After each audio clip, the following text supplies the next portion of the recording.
Yeah, I believe we are live, so we can start. Okay. Great. So welcome everyone. Hey, we are on live Facebook with Inter iFast, and today we're talking about gratitude, a really important value, a very important spiritual principle to live our lives by. And I am very grateful to be on this call today. Kisheri and myself, we were kind of brainstorming on different things, different themes that we would like to talk about on Facebook. And we both realized that both of us have so much that we need to be grateful for. And so because of that, we decided we would start our first Facebook live presentation to all of you, or for all of us, on gratitude. Gratitude, such an important principle. So I wanted the way that this is going to work for all of us is I'll share a little bit, and then I'll ask you to ask some questions, and then I'll share again, and like that. And this way we can have a conversation. It's a dialogue, basically, that we would like to have about gratitude. Now, I wanted to start with a story that happened to me that brought me aware. I've always been aware of gratitude in my life, and in my life as a human, and in my life as a seeker, and in my life as someone that found a path that I am absolutely so grateful for in my life. However, there are so many stories about how gratitude manifested in my journey. And this one stands out really prominent for me. And so I wanted to share this period of my life where I really became aware of the importance of gratitude. And so about 14 years ago, I guess, Ekevir Prabhu, my husband, and I were taking care of my spiritual master, my spiritual teacher, my spiritual mentor, as he was leaving this planet, as he was leaving his body, as he was dying. And we did that for 1 year. And after that year, he left, and then we were faced with what we were going to do in our lives. How were we going to continue on our path, how we would take shelter, what we would do. We were faced with questions that we never had thought about before. So one decision that we both made during that time was to go to Mayapur, to India. And we had a service to do there with our group, with our teacher's ashes. We needed to do a samadhi for him. And so His Holiness Bhakti Charu Maharaj was assisting us with doing that service. And so we went there specifically to meet him. And His Holiness Radhanath Swami had been guiding us. And so we had really wonderful, wonderful teachers to help guide us with the process. However, we were still a little bit kind of, okay, something new that we had to kind of learn. And so we were just going about what we had to do based on the instructions we were being given. Anyway, during the time that we were in Mayapur waiting for the samadhi to get built, many people would approach me, and they would ask me, "How are you? How are you doing?"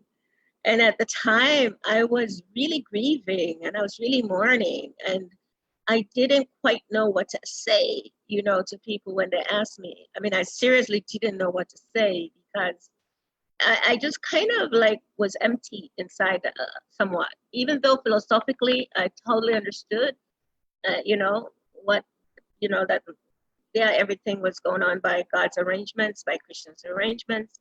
However, I just couldn't really connect with my emotions. So I didn't know what to say to people.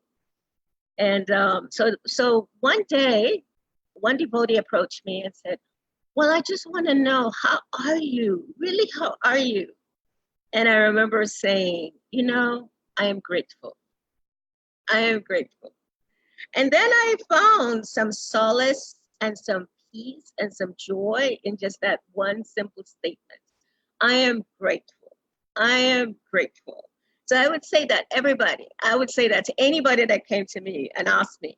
And that way I was able to not have to get into discussions, conversations, not have to express my whatever other feelings I might have been having.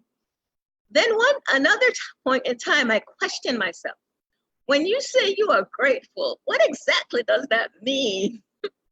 And so that's how I started really uncovering gratitude in my life, because I started realizing gratitude is so deep.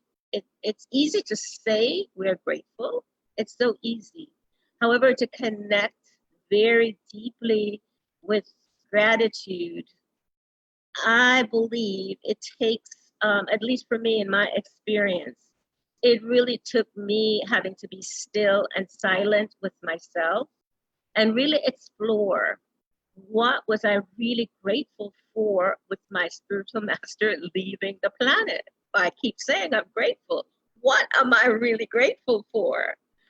And so that brought me to unfolding so many different kinds of realizations. Firstly, I was really understanding how grateful I was for the support that we were given during that period of time. It was incredible.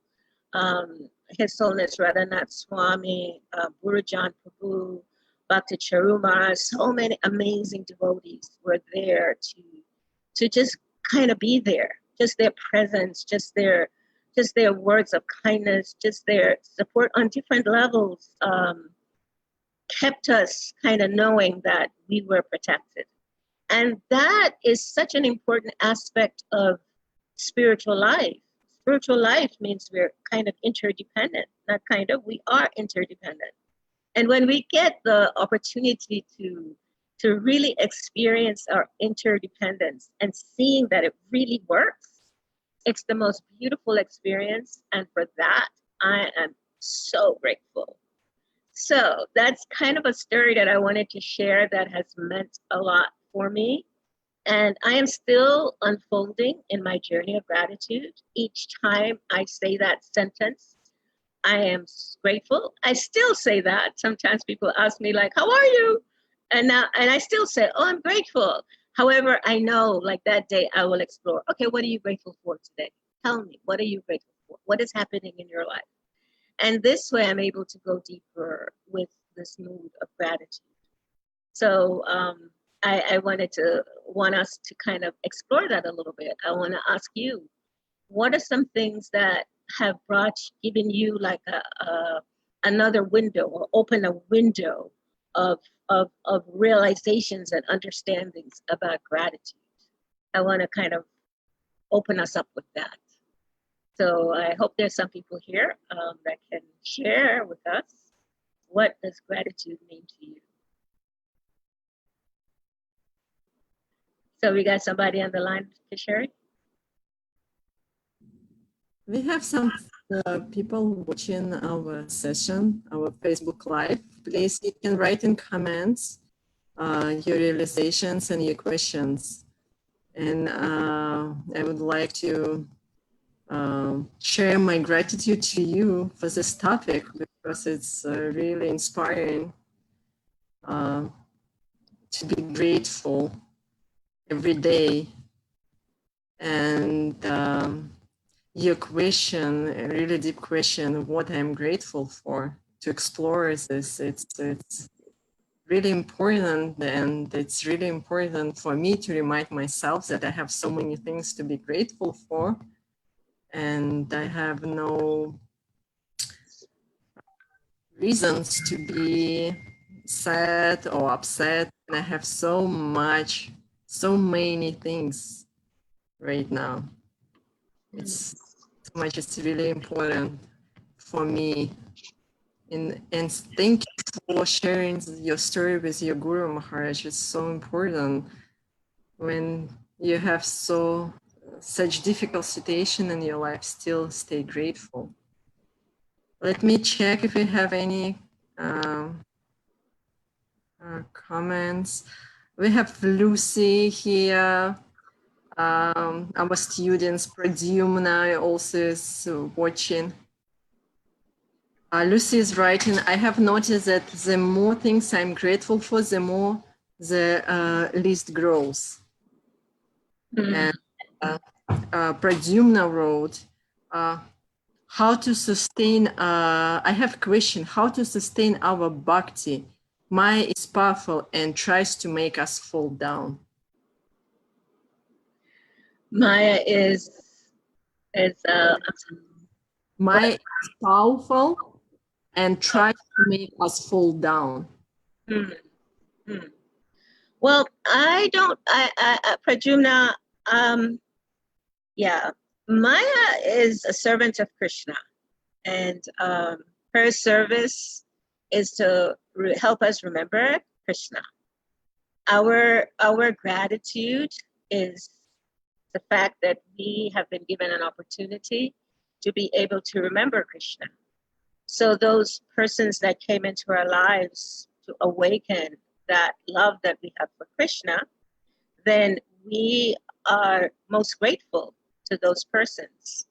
So Maya, I mean, sometimes when we think of those persons externally, we may think of our guru, or we may think of some devotee that might have given us a book, or somebody that might have reached out to us in some way, somebody that somehow pointed the way to help us to understand Krishna in our lives. So similarly, that's Maya's service. Maya is very dedicated to Krishna, and she's not really just wanting to take us away from Krishna. She's really there to fulfill whatever desires that we might have that are keeping us away from Krishna. So really, it is us that makes choices that separate us from Krishna. And if we want those choices, then that separate us from Krishna, then Maya is there to help us with that. Because remember, her service is to bring us closer to Krishna. That's her purpose, really. And so if we're not having desires that are bringing us closer to Krishna, then she says, okay, then I will help facilitate whatever it is that you might be wanting that is separate from Krishna. And yes, of course, because we're conditioned and we have so many different kinds of memories stored in our bodies, we tend to want to do things that keeps us away from Krishna. That's a natural kind of tendency. So we need to be very vigilant. And one of the ways, there are many ways to be vigilant. However, the way in this age to be vigilant is to call in God's names. That's what's recommended. And we know that as long as we're calling on God's names and we are doing some of the other things that are important to support our calling on God's names, then Maya won't bother us. Maya will leave us alone. Maya will not try to interfere with us. Maya is she's actually a friend in many ways. She's there to help us. So we constantly need to be checking within ourselves to understand more about how deeply we are connecting with Krishna. And that varies, for all of us, it varies. The main thing I would say, Pradyumna Prabhu, is keep a loving heart. If you're able to keep a loving heart, even with the challenges that you may face, that you might label it as coming from Maya, keep a loving heart with that, because every experience teaches us some lesson. Everyone, and even those that may seemingly take us away from Krishna, those experiences are ultimately to bring us closer to Krishna. It may take a longer time. It's like somebody that might do a PhD. It might take them a longer time to get that PhD. But at the same time, if they keep on pursuing that, if they keep on endeavoring for that, they eventually will get it. So we're like that. We're pursuing PhD of love of God, and it's not so easy. And so we just simply need to keep doing the process, doing the practices, and then the lessons that we learn. Some of them may appear to be like failures, but really they're no failures. Really, seriously, they're no failures. Krishna explains that in Bhagavad Gita. He, he says that my devotees are very dear to me, and he therefore, even if one just chants the holy name of the Lord, just very, even inattentively, we may not get full benefit, but still Krishna is there because we are making an endeavor to call Krishna's name. So the idea is for us to really, be sincere, be serious, pray. I believe prayer open all kinds of doors within our hearts. And as we pray and we beg for the grace and the mercy, then certainly Maya will be more of our friend than she will be someone to be afraid of. Although, we want to be, we want to understand that that yes, there is somebody that's there to facilitate our desires that are not helping us to be closer to Krishna. Desires that don't want to serve, that desires we may have that are not enhancing our service to Krishna, then there's somebody there that will fulfill those desires for us. Yes. I hope that's helpful, Pradyumna. Yes, Pradyumna wrote, I get it, it's true. Okay. And All right. there's a few more questions. Let me open it. My somehow Facebook is not cooperating with me. Oh, sorry. Bahit wrote really nice question. Okay.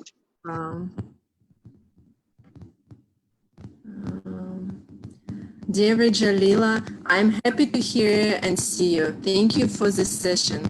The gratitude is supposed to be our natural feeling. Why is it so difficult for us to express it? Why is it difficult to express? Yes, gratitude is very natural to us spiritually. It's actually one of the qualities of the soul, to be grateful, to be thankful, to be appreciative. However, we are conditioned souls with a mind, and we do have memories within our bodies from lifetimes after lifetimes. And we do have our false ego. And yes, these may keep us away in one sense from really connecting with the gratitude that's there within our hearts, in our souls, that's with us. And as we become more attentive and more aware of how the false ego works with the mind and how the mind tries to tell the intelligence, what to do, what not to do, how the intelligence, though, is always trying to help us to become more aware of this gratitude that's within us. If we simply become more aware of how all of these different parts of ourselves interact with us, then we will also become more aware of how to have or to be able to be more expressive of gratitude. The false ego always kind of want us to think it's about us, right? And as long as we think it's about us, as long as we are selfish with how we see life, then it's difficult to connect with gratitude, because gratitude works in like a pure environment, a clean environment, so to speak. And so where the false ego is dictating our activities, then the mind can become more strong. The mind then kind of can take us, here and there, all over the place. And remember, the mind is simply trying to fulfill those desires that are like within our bodies, that's there. We have all these memories within our bodies, and we sometimes connect with these memories, and the mind is trying to say, yeah, you want to do that. Yes, remember that. Remember how wonderful that was, or, remember what you used to do with this. And so then when we do that, and we focus on the I, on me, which means me separate from Krishna or separate from God, then it does become very difficult to really connect with gratitude. Yeah, this gratitude requires selflessness. It requires gratitude requires us to become more uh, detached from ourselves, meaning more detached from me and mine and what I think is the way things are supposed to be. So yeah, as long as we stay connected to what Krishna, what God wants, then we can become more grateful. And for those persons that may not yet um, have an understanding or be connected with God, then just imagine the people that are around us that we're connecting with. How wonderful it is when those persons that we are associated with are happy with us. How wonderful that feels for us.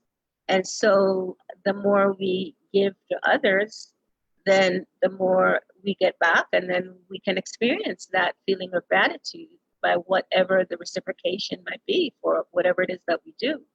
So that extends all the way to God. However, we can practice that in our daily life. Actually, we can practice that with ourselves. We don't even need to go to another person. One of the ways that I practice gratitude with myself is I write a journal, and I write things that I'm grateful for that I do with my own self on a daily basis. I, I, even if I haven't, even if that day I didn't write, like, oh, today I did so, it connected. Like, for example, today I went to the temple this morning, and I had to give the Srimad Bhagavatam class. I didn't have to, I gave the Srimad Bhagavatam class. And as I was leaving, I left a little earlier because I wanted to come back and make sure that I had everything prepared for our meeting today.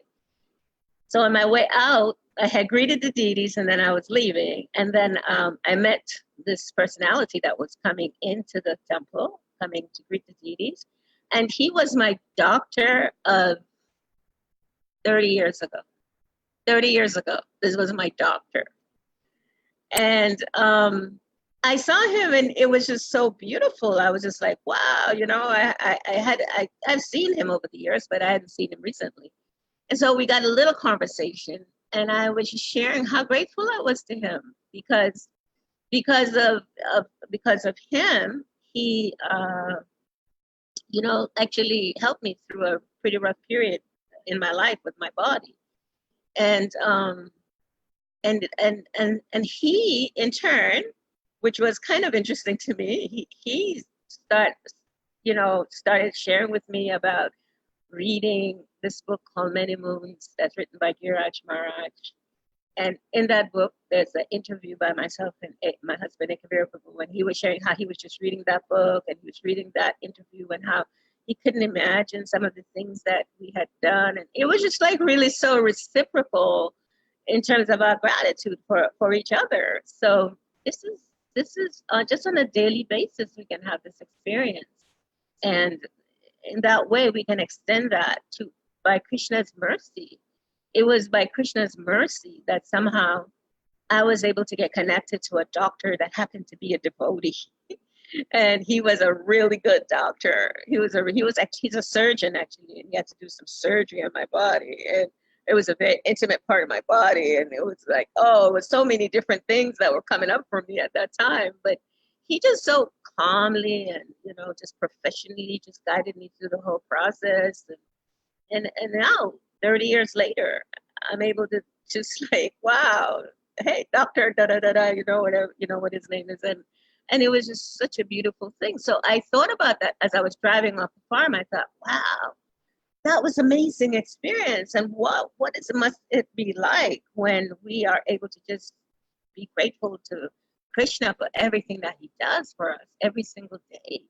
This is one person that did something 30 years ago. What about all the things Krishna does every day for us? well, what must that be like? What kind of sweet taste is that if I could be in a consciousness every single day? So so gratitude is definitely, I believe it is an experience, and it is a process that we practice on a daily basis. And so within myself, I was able to kind of reflect on the gratitude that I felt within my heart for the fact that I was able to share with that person how grateful I was. You know, I mean it and really sincerely mean it. Um, that for me was kind of like, wow, Vrajalila, that's so nice. You're able to really express your gratitude. And so sometimes we are grateful to people, but we don't know how to share it in words, you know, we don't know how to tell them. So for me, a huge part of gratitude is to be able to share with someone, you know, I am so grateful to you for X, Y, and Z. And that changed my life in this way.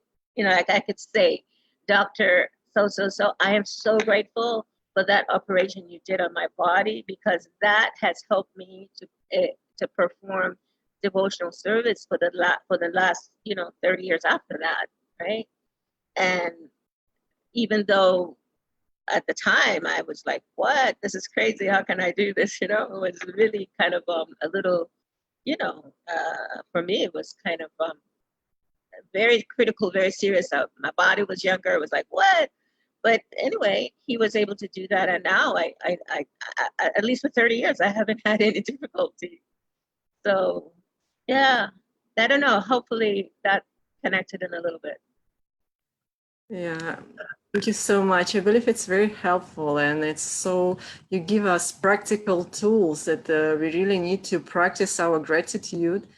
And with gratitude journal, we can do it. And also, I love your practical tool how we should express that. We need to learn to express our gratitude to people, and it's important to tell them why I'm grateful and how it's changed my life and what it do for me, and Yes. what you did for what I'm grateful for. It's really important things, and thank you so much.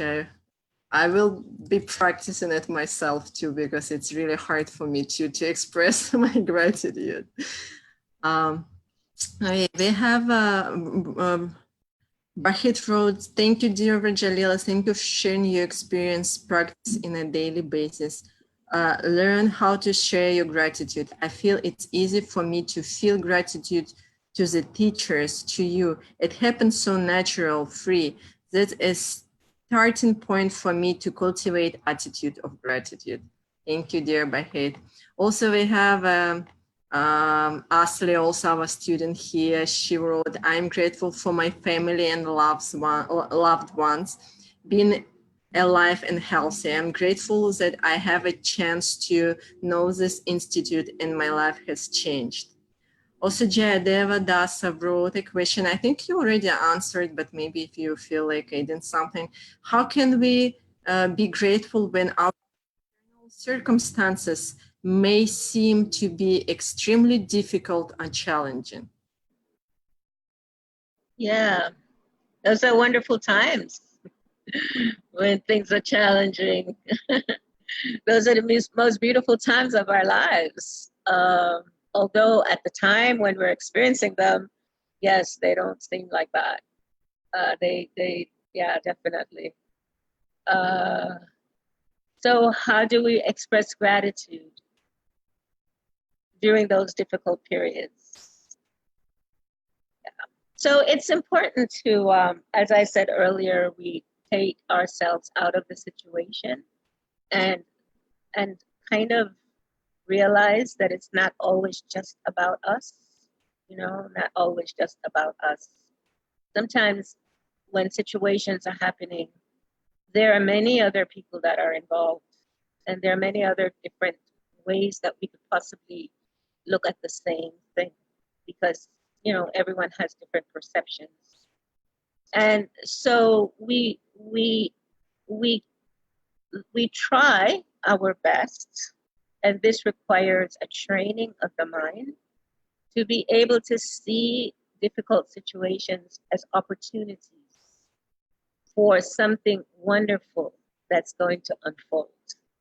If we can train the mind to think like that, when something comes immediately, as opposed to thinking of it in a way that may appear negative or in a way that's not going to support us or nourish us.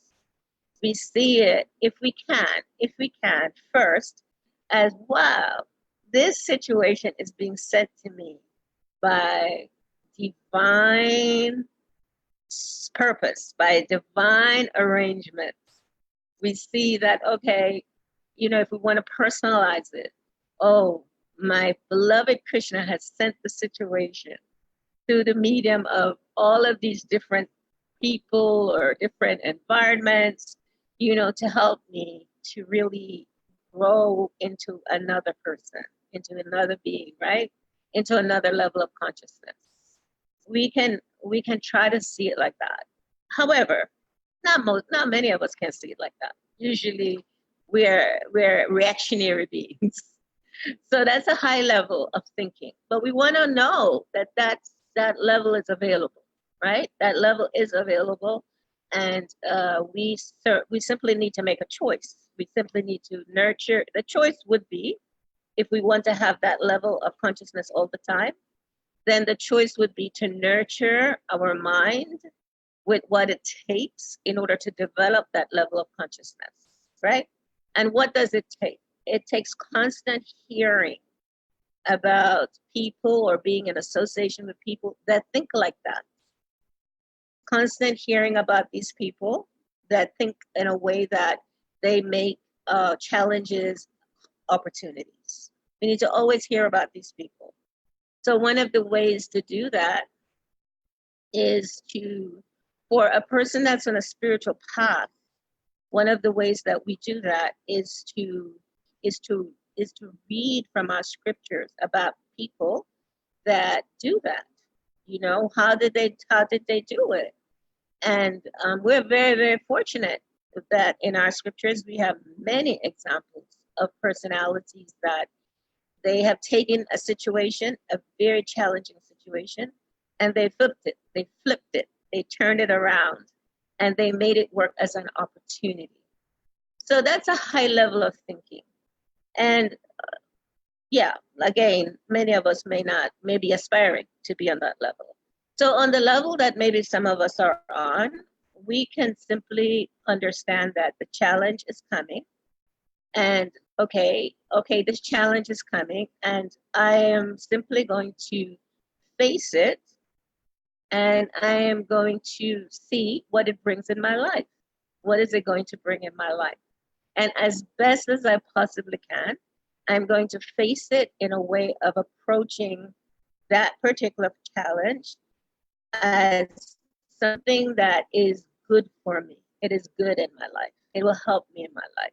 As opposed to, oh, here comes this challenge. I don't know what I'm going to do. I'm going to, what is it? What's going to happen? This is like kind of sending out a vibration or sending out an energy to get back not such good returns, not such good results. If we send out from our being, from ourselves, a higher vibration or a higher energy or a higher request that, okay, this is coming in my life and I'm going to take it to another level. I'm just not going to let it take me in dark places or places where I don't want to be. I want to take it and use it. Let it be an instrument for my growing as a human being. Then we don't get afraid, Challenges generally bring up fear. And fear might be one of those. We may want to do this as another lesson, because fear it really keeps us stuck. And there's 3 types of fears. And one of those fears that really keeps us stuck is the fear of the unknown. So when a challenge comes, it may bring up an unknown situation, meaning we may have certain kinds of expectations, certain desires. We may want things to go in a certain, expectation. We want it to go in a certain way. And we are a little bit afraid of what the outcome may be, because we're not You know, we're not prepared. We think we're not prepared for the outcome. But guess what? We are so resilient. We don't realize how resilient we are as humans. And so even when challenging situations comes, if we just remember that I'm a resilient being created in that way, and I will survive this, whatever it is, I will survive this. If we keep that kind of consciousness, believe me, we'll get the help that we need. We'll get the help to overcome that. And then we'll, down the line, we'll be able to say, wow, I'm so grateful that happened. Really amazing. I'll tell a little story. When my husband and I, we were caring for Gitanabri Farm many years ago. And we lived in a little house. Well, first when we came here, Guru Maharaj arranged for us to live in this real fancy house because he was very much dedicated to taking care of householders, grihastas. And so, so he arranged for one of his disciples to buy a house for us to live in, for me and my husband to live in. And it was like a great house. Anyway, we lived in that house for about 10 years. And then that disciple had started having some financial challenges and had to sell the house. So we had to move. And so she sold the house, and we moved on the farm into this little yellow cabin. And this yellow cabin was like kind of like a little yogi ashram. It was really sweet. It was small and it had everything in it. At the same time, it was really in the woods, right? It kind of like a little bit away in the woods. And having myself, I grew up in New York City. So living in the woods was not my first, joyful choice. Just isn't, even though I've now started really loving that I live in the woods. I since live in another house, which is where my story is going. So anyway, we lived in this house. And in that house, we had so many different experiences that was really amazing. One time I went into the little laundry room. We had a very small laundry room. And there was a snake in there about 5 feet long or something, 6 feet long, that was on top of the washing machine or just on the, like, there was a little cabinet on the top of the washing machine. And I walked in there and I was putting my clothes on. And all of a sudden I looked up and there was this huge snake looking down at me. And I was like, ah! Okay, so that was one experience. So we had many, many different kinds of really challenging experiences in that house. One time we went away for a weekend and we came back and the whole place was flooded. The pipes had bursted and the pipes burst. And it was just really crazy, just amazing living there. But anyway, we lived in that house and we never kind of knew what to expect. And that was not my happiest period, but I stayed in the house. We stayed in the house and, we did our duties, our services. So when my spiritual master left his body, then he requested that we would move into the house that he was living in, which turns out to be like a huge house. And this is the house he left his body. And he requested that we care for this house. So the point I'm making here is that we face so many challenges living in that small house in the woods. But then Krishna just benedicted us to care for our Guru Maharaj's home, which so that for us, again, brought gratitude alive for a challenging situation. Had we not lived in that place, then we would not have had those experiences. I'm not today afraid of snakes like I was then. I'm aware that, the unexpected can happen in any situation. And I'm aware too that Krishna, he's always there to take care of us. He's always there waiting, protecting us. And he loves us so much. And he ultimately satisfies the greatest desires within our hearts. Whatever our greater desires are, if they're connected to serving him, then Krishna will absolutely he guarantees that he'll give that to us. He doesn't say when or how. So that's the patience on our part that's required. But if we have this mood of gratitude, then we know, okay, good things, not so good things, whatever, we don't label them. We just know this is happening. All right, this is sent to me for some reason. I'm to learn from this. How will I grow from this? And we accept it. It may not be joyfully. It's okay. It's a process. We're growing. But if we get the principle, don't hide, don't run away, don't blame, accept, and let's see how Krishna will unfold the whole thing. Okay? Kishore, I see you're getting a call. Does that mean our time? No, it's fine. Okay. Something urgent, I'm sorry.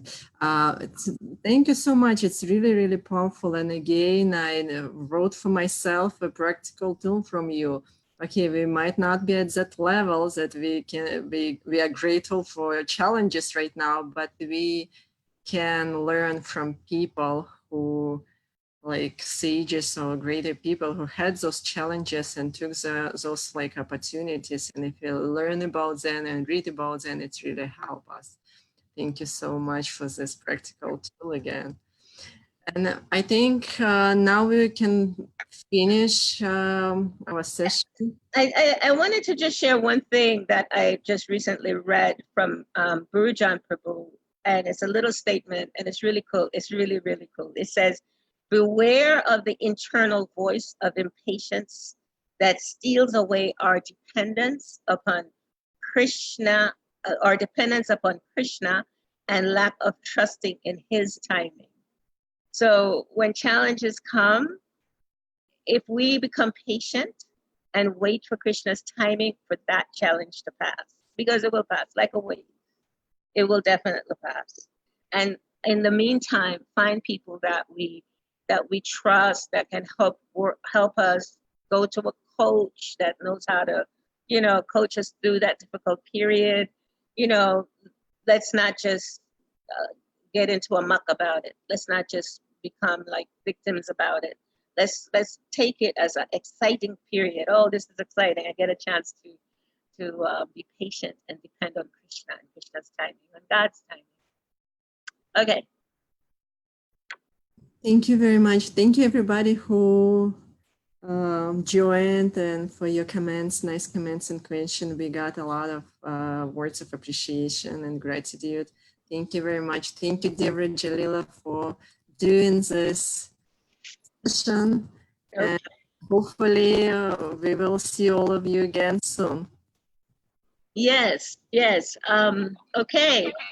So, Kishore, when do we connect with this again? When do we do this? I hope. Okay. Well, yeah, we'll talk about it.